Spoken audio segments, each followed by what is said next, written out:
Alrighty, so I have a couple of my seniors who are awaiting early results. I'm sure that they are super chill, chill as a cucumber, not worried one bit, not anxious at all.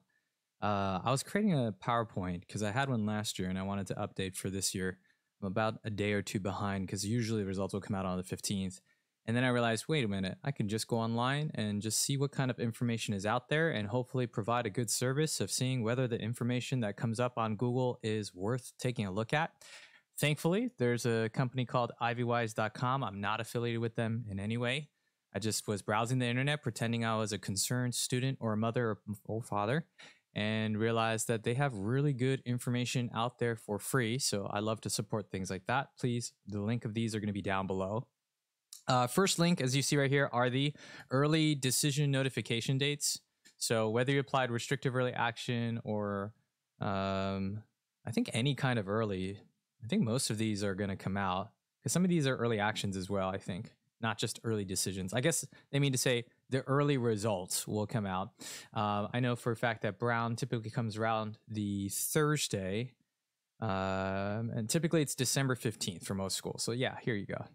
So you're going to have all these different types of early result notification dates. If you're curious, hey, I applied early, when does it typically come out? If you don't want to specifically look just for yours and you want kind of a total list, this seems to be pretty darn accurate. So I'll provide this link below. The other thing I wanted to point to is they had another blog and they updated this, or they posted this pretty recently. It was December 8th. So they're on top of their game. Kudos for you, Ivywise.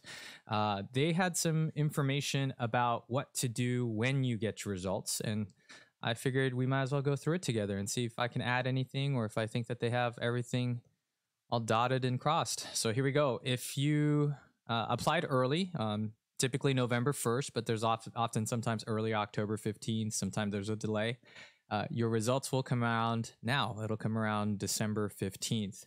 You can get either accepted, rejected, or what we call deferred. People often think that it's called waitlisted. Waitlisted tends to be more for when you apply for the regular application pool from January until March. But with that being said, let's see. Congratulations, you were accepted through early decision or early action. There's also restrictive early action. But what do you need to do? These are the number of things to consider moving forward. So it's important to students to weigh all their options before accepting an early offer of admission. So this is based on if you were accepted. I might run into questions. Oh, here it is. If you're not accepted, you're not ready to accept your spot. Oh man, this is a very happy website. There's no information about when you get rejected. I probably should pull out my PowerPoint then. Oh, well, let's go through it. If you were accepted early action or restrictive early action, that's different from early decision because decision is binding, meaning you have to go. Whereas anytime you see the word action, it's non-binding, you don't have to go. So let's see. For students who are accepted to college through early action, there are actually a number of options to consider. This is true. Because an early action decision is non-binding, meaning you don't have to attend if accepted, students have the option to accept the offer or continue to pursue admission at other colleges through their regular or rolling admission programs. So if you want to accept the offer of admission, let's say you applied restrictive early action to Stanford and you're like, heck yeah, I got in, I'm going, I'm a Crimson today. Then you accept the offer. So there's going to be a portal. It's like you click on a link and, hey, congratulations, you've been accepted. Here are the next steps you have to take. And so you could choose to accept. If you do, they'll then follow up with additional information, things you have to go through, financial aid matters, et cetera, et cetera. So you're pretty much smooth sailing from that point. But let's say you got accepted to restrictive early action and you're like, but I still want to go to try for Harvard because my family is all there, or you have other reasons. Then what you can also do is you can then hold off on your decision. They'll give you some sort of indicator to not accept right away. They'll give you time, usually up until, all the way up until May to make that decision, because they'll allow you to wait for regular results to come out, which typically begin to trickle out around March and April. So let's see, withdraw all other applications. So if you say, I'm done, I want to go to my early action school, I want to go to Stanford, I want to go to USC, early action. They accepted me. Then the courtesy thing you can do at that point, because you're not interested in applying to any other schools, is to withdraw all your other applications. And there's multiple ways you could do that. Let's see.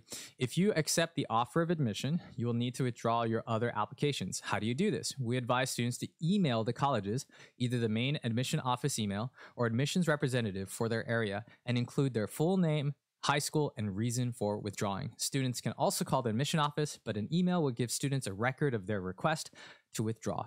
Be professional, courteous, and honest. Jay, should I hide the fact that I got accepted to a school I prefer over them? You could just say that you got an early admission to a different school. You don't even have to be specific about it. They'll accept it. They'll understand. They'll move on. They're not going to hold you accountable for any kind of misgivings in that regard. One other thing I'd add a note here is nowadays it's 2023, so they've added other ways you could do this. Sometimes there's a withdraw button on your post-application portal. So I know that not every school has that, but the general rule of thumb, this is correct. Ivywise is giving the best advice here. You typically email the undergraduate admission office, give your full identifiable so they know who you are, and then you request that. Continue to focus on senior year. So after you accept the early, and then after you withdraw your other applications so that other people get a chance, you then focus on your senior year because when you are accepted, you are put under a conditional acceptance. That conditional acceptance usually includes that you have to maintain the academic profile, rigor standard, activity rigor standard profile that you were accepted with. So if you were a straight A student all the way going through, and then you got into USC, and then you decide, screw it, I'm going to YOLO, I'm going to go on TikTok all day, and then you drop to straight C's, you can get your acceptance rescinded. I've seen that happen before. You want to know what's worse than not getting accepted? Getting accepted and then screwing up and getting rescinded. That's way worse. It feels way worse, arguably. So getting in early and accepting the offer can be a big load off your shoulders. True. But there's a still whole other semester to go through. Big true. Remember, colleges will request to see your second semester grades, and if there's a significant drop in your performance, colleges can and have rescinded application or acceptances or place students on a probationary plan. Imagine being put on a probationary plan. Yikes. Don't give in to senioritis. Senioritis is real, folks. It's really, really real.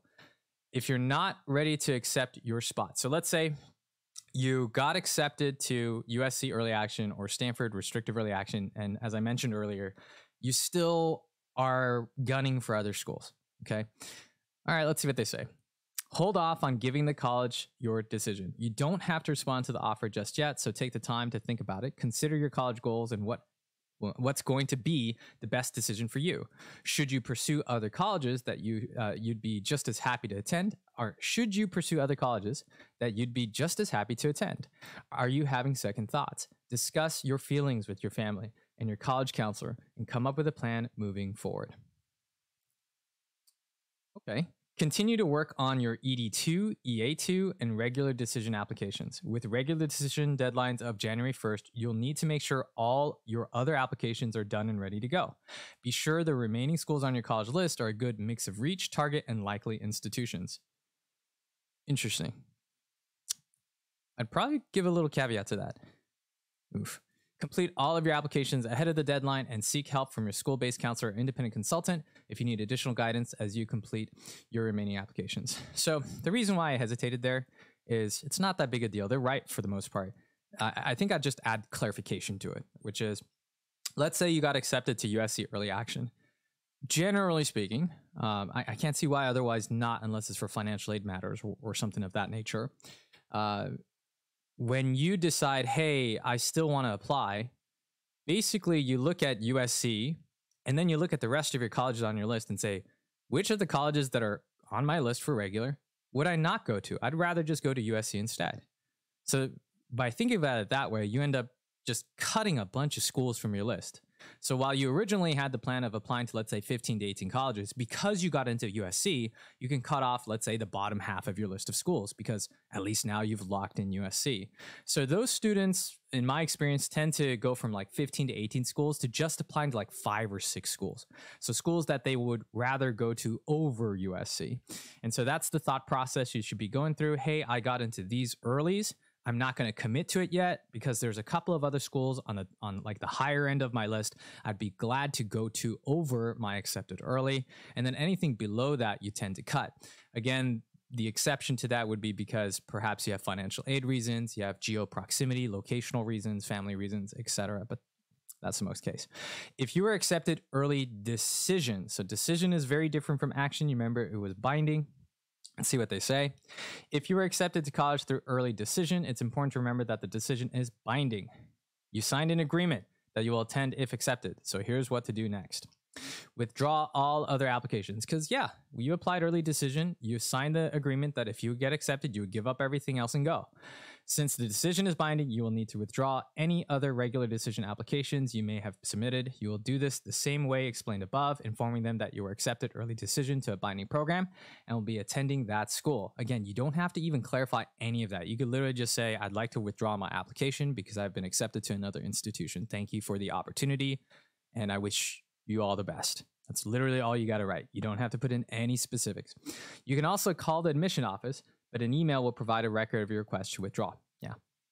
Discuss financial aid. So because you were already accepted and essentially you're not going to apply to any other school, at that point, you need to start figuring out the financial aid aspect. You need to start kind of accepting the fact that you're going. Congrats. And all the stuff that follows with it.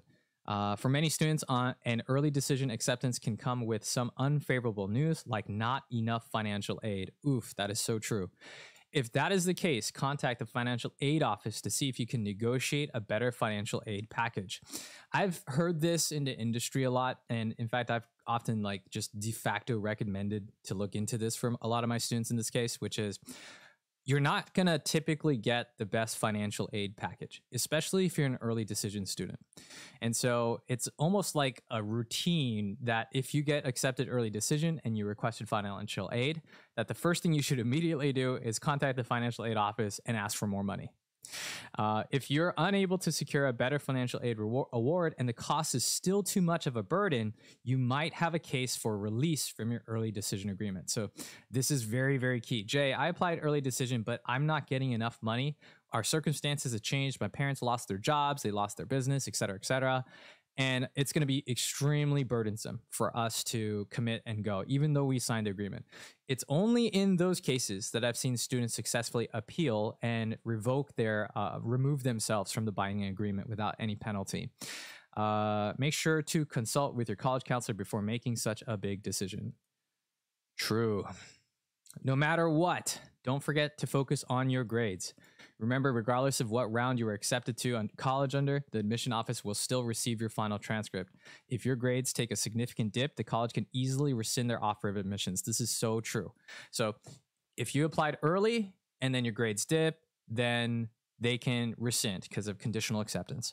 If you are applying regular, you should still be maintaining good grades because they'll look all the way up until perhaps even the end of your second semester because you could get waitlisted. And wait lists these days go all the way back until like June or July after school ends. So no matter what, senioritis is a lie. You need to maintain good grades and good test scores. Sorry, good grades. Good test scores help with APs. You can use that maybe for waitlist, but that's for another video. Let's end on a happy note. Getting accepted early to your top choice college is exciting, but it's not the end of your admissions journey. Make sure you're evaluating all your options and take the proper steps to ensure you're attending the college that's the best financial, social, and academic fit. All right.